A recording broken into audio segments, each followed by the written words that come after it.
Just like that, Kathy Engelbert, the WNBA, the team owners, the Players Association, in the split of an instance, all of it can change.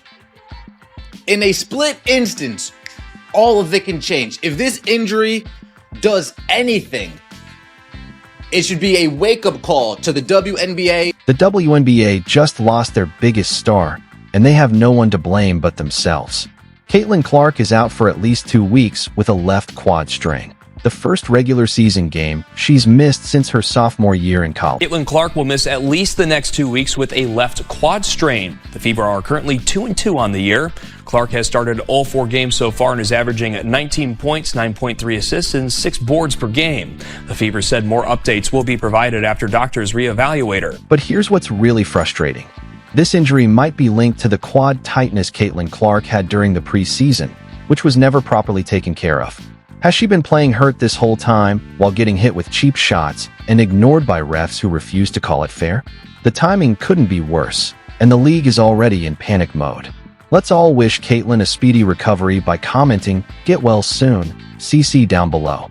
Let's go. The Players Association, the team owners, that just like that, all this fanfare, all this interest, all this newfound attention on the league can disappear overnight.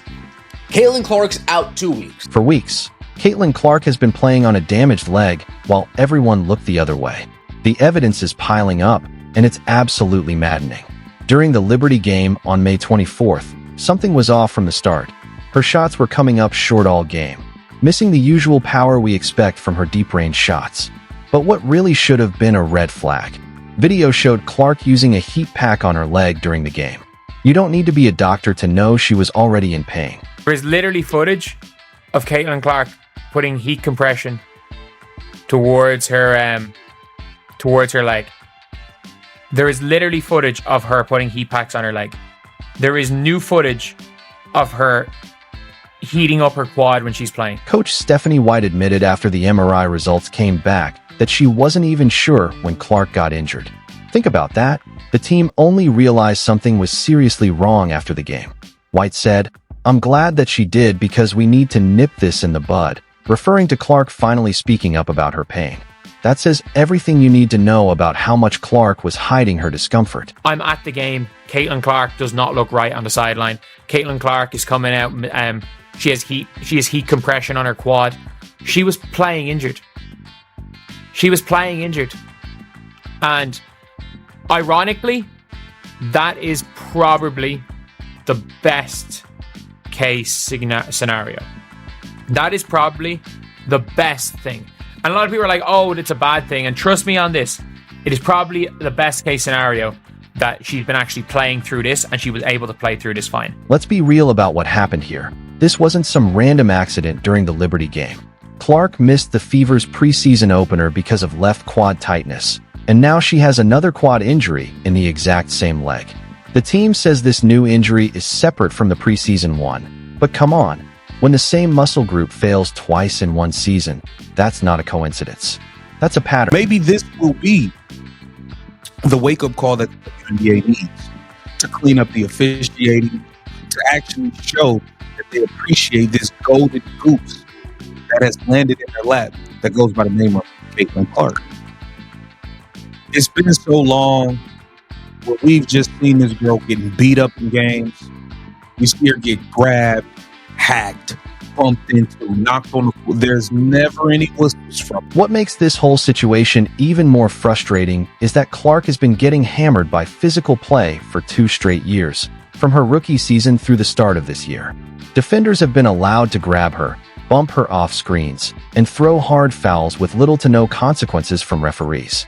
Every game, she's taking hits that would usually be called on other players. The targeting is clear, but the officials have done nothing to protect their biggest. What was that play? Oh my God, this is rigged. This is rigged. She got yanked, fell on her hip. That's a hack! White's comment about great players hiding injuries really hits the nail on the head. Clark felt pressure to keep playing despite the pain. She probably thought she could push through it like she always does, but this time, her body said no.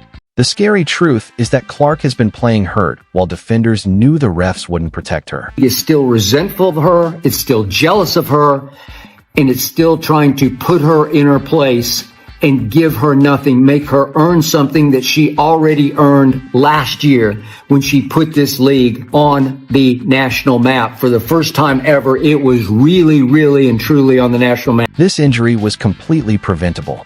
Proper rest after the preseason strain, better officiating to stop the targeting, and medical staff paying attention to warning signs could have avoided this disaster.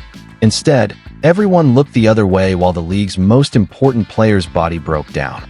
Now, the WNBA faces its worst nightmare, and their panic shows just how much they rely on one player. Caitlin Clark, somebody who was responsible for 26.5% of all WNBA economic activity last season, including revenue from merchandise, ticket sales, and television, is out for a minimum of 2 weeks. Minimum of 2 weeks, more like 4 to 6 weeks.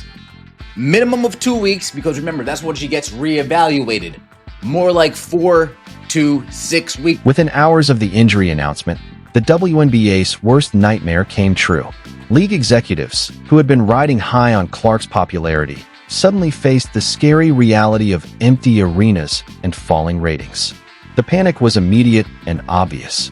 Teams that had bet big on Clark's star power were now looking at possible financial disasters. I'm already seeing people saying, I'm taking a break. I'm already seeing people say, I'll be back in a little bit. These numbers are going to go down. The owners are going to walk into those negotiation rooms feeling themselves. Shout out to Beyonce. I'm feeling myself. I'm feeling myself. I'm feeling my...